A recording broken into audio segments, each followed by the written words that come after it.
Hello and welcome to the SBK betting podcast. And this week we are focusing on the FA Cup fourth round. Over the next half an hour, we're going to give you everything you need ahead of a busy weekend's football. My name is Alex Brinton, and as usual, I'm joined by Issy Barker and Freddie Walker in the studio. Issy, how was your weekend? Yeah, it was great, to be honest. I feel like having Ivan Toney back was a massive talking point. I'm really pleased I stuck with my guns on that one because that came through. I was so confident about it on the last episode, so I'm really pleased that came through for our listeners and for myself. So yeah, good weekend, to be honest. And Freddie, for you, mate, how do you feel that this sort of staggered winter break is over and we've got a lot of football back? Yeah, I'm very happy that this next weekend we're getting 10 full, a lot of FA Cup, and then the week coming we've got 10 full Premier League games. So it's going to be nice to see all the teams back playing again. Perfect. And in terms of correct selections, Issy led the way last week. She got Brentford to beat Forest and Ivan Toney to score. It was sort of written in the stars, really, wasn't it? A whopping 2 there. Yeah. The bar was low this week. The bar was low.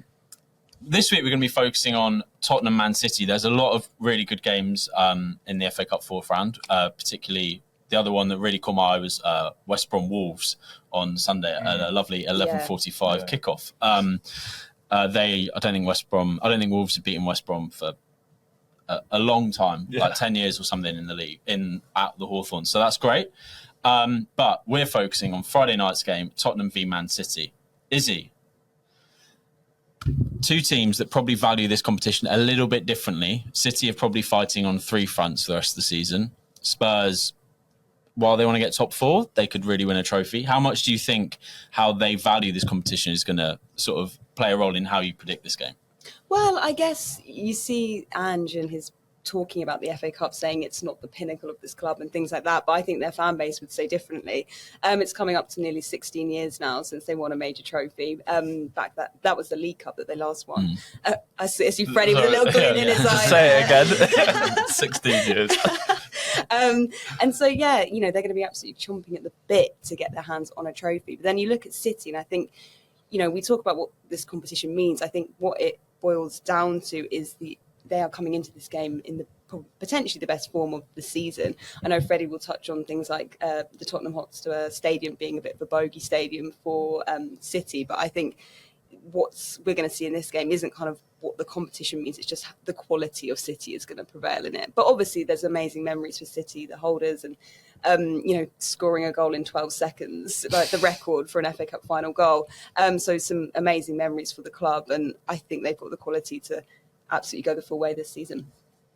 Freddie, Man City have never won at the Tottenham Hotspur Stadium, and they actually haven't even scored a goal.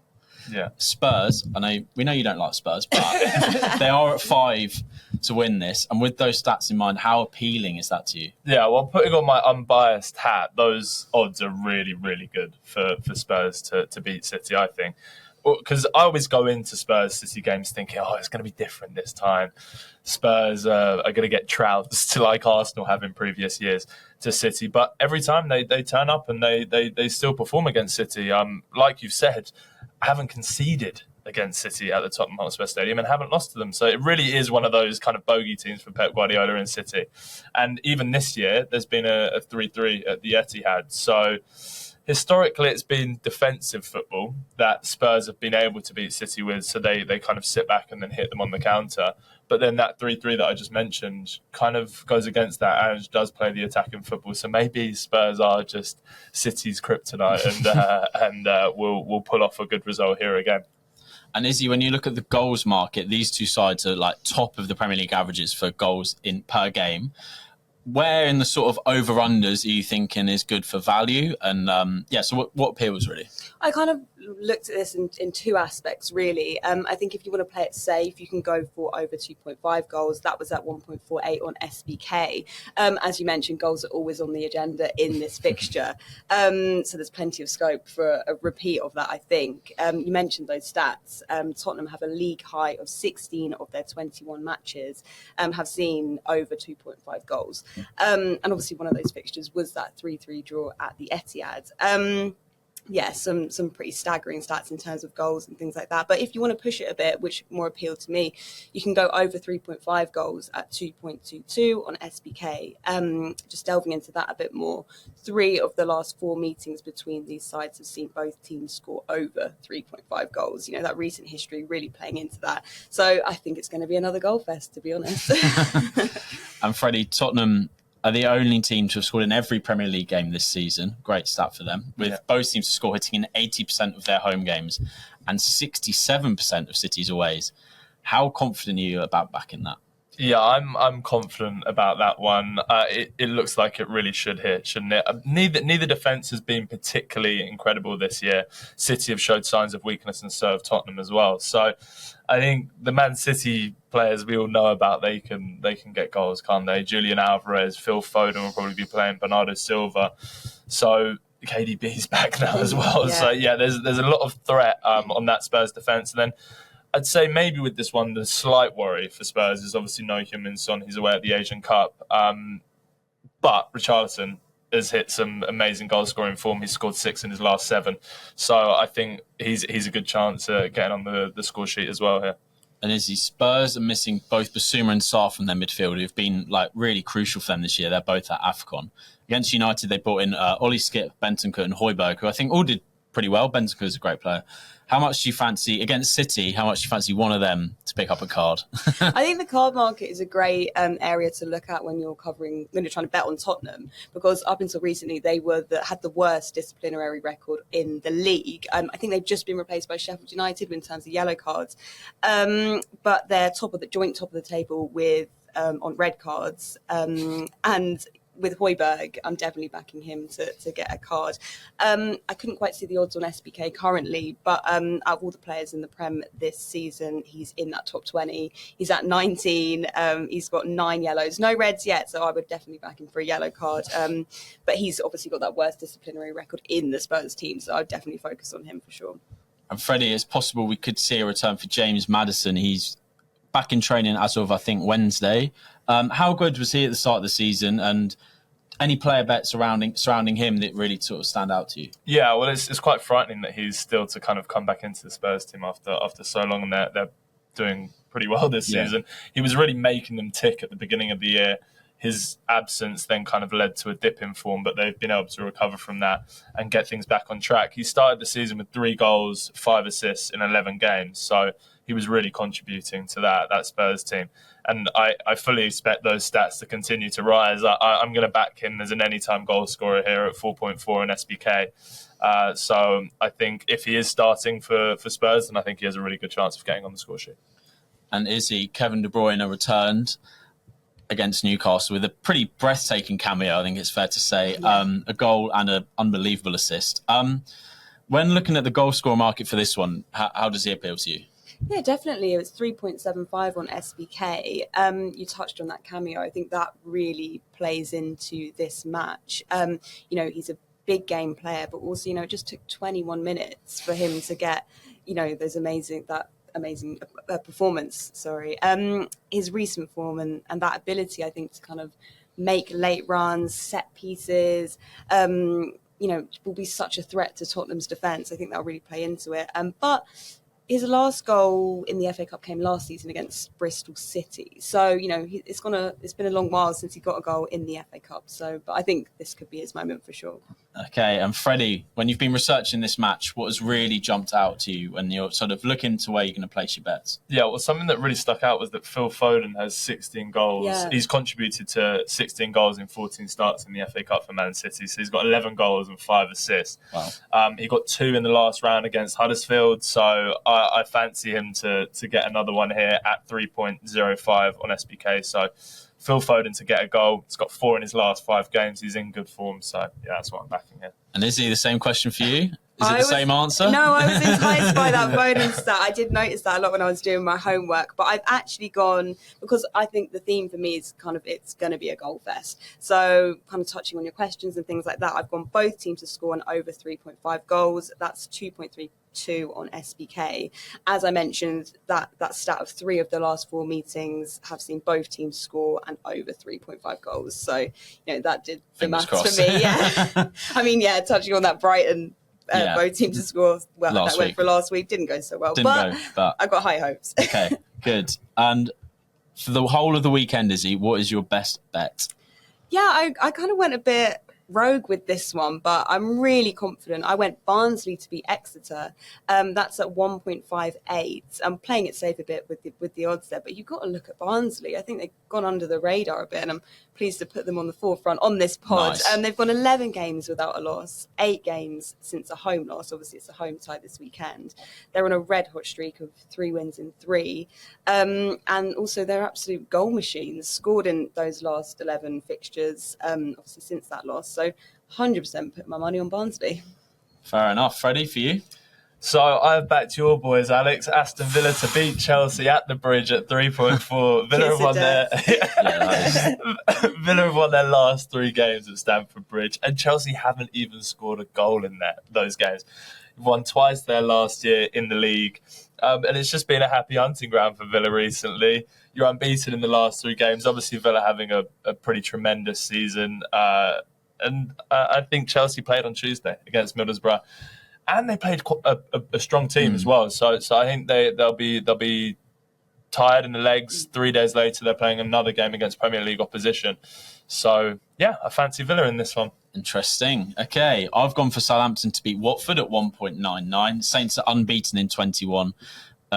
Remarkable record stretching back to the 23rd of September. I watched them against Swansea at the weekend. Swansea, a team with a new manager. And they were very, very impressive. Could easily have scored a lot more goals. Sort of tapered off towards the end, but I think they sort of knew the game was won. Watford are in a bit of a tricky run. Only 1 win in the league since Christmas, and that was against QPR. 1-1 in this fixture back in December, and that took a 96th minute equaliser from Watford then to get that result. So I feel like Southampton are really sort of it's all about momentum really in the Championship, and they are absolutely flying at the moment. So I'm going to back them. Issy, your next best for us, please. Right, I've gone Forest to beat Bristol City in the FA Cup at 2.20. Obviously, on SBK, like Bristol City, credit to them, for dispatching West Ham brilliantly. But kind of from around, that's kind of been their only great result in the season so far. And, they're struggling, just 2 points from their last 4 league games. And I think this just kind of, that was maybe a step too far in terms of fatigue and things like that. And also, in terms of the head-to-head in this fixture, Bristol City have won just 2 of their past 9 meetings with Forest. Obviously, they've had quite a few run-ins in the league. Obviously, Forest were in the Championship and things like that. So that really came into it. And I just think, as I mentioned, that fatigue is really kind of playing a role at Bristol City, having spoken to colleagues that cover the club, because I don't cover them a great deal. So that played into my decision. And Freddie, for you? So I've gone both teams to receive 2 cards in the Nottingham Forest versus Bristol City game at 1.81. Forest City special. Yeah, it's a bit of a rogue one, but the reason I've done this is that Forest have 7 yellow cards in 2 games in the FA Cup, which is the most in the tournament. The only team that have more are Newport County, who have played 5 games, and they've got 10 cards. So, yeah, Forest definitely up there. And then Bristol City have 5 yellow cards in 2 games, so 4th in the tournament, 4th most in the tournament. So I just think that these guys' discipline so far in the FA Cup hasn't been particularly good. I think it could be quite a feisty encounter. Forest were up against it, against Blackpool in the last round, and Bristol City, obviously, an amazing win against West Ham. So this could get quite feisty. It's going to be quite a close game, and there's going to be cards flying around for both teams. Nice. I've also gone for a card. I've gone for Kyle Bartley to be carded in West Brom v Wolverhampton Wanderers on Sunday morning. He's been booked 8 times this season, and he will. I think he will play. He's played in 5 of their last 6 matches. He's been booked in 3 of them. My prediction is this game will be tasty in capital letters, as I've written on my sheet here. Bartley will have a really tough task on his hands. He's got against a Premier League attack. Neto and Cunha are both real handfuls, and I just can't see a world where he doesn't end up getting himself in a bit of a trouble and receiving a yellow card. Long shot of the weekend. The FA Cup lends itself to these sort of upsets. That's what we all love it for. Issy, have you got an upset, or have you got a little goal scorer? What have you got for us? I've gone for an upset, but I still feel like I'm slightly playing it safe again. It is touching on that West Brom to beat Wolves, and that's at 3.80. But you've just got to look at the stats on this one. Like, West Brom have progressed from 8 of their 9 FA Cup ties against Wolves. It's got all the hallmarks of a great derby upset, I think. Wolves are winless in their past 11 away games against West Brom in all competitions. Their most recent victory at the Hawthorns was in 1996, before I was born. I just think, West Brom could definitely do it in this. The Wolves just don't have a great track record, and that really played into my decision. Freddie, for you, mate? I've gone big this week. Okay. I've gone big. I've got Newport County to beat Man United at 26. We call it the long shot of the weekend for a reason. Microphone burst into flames. The magic of the FA Cup. This is why we love it.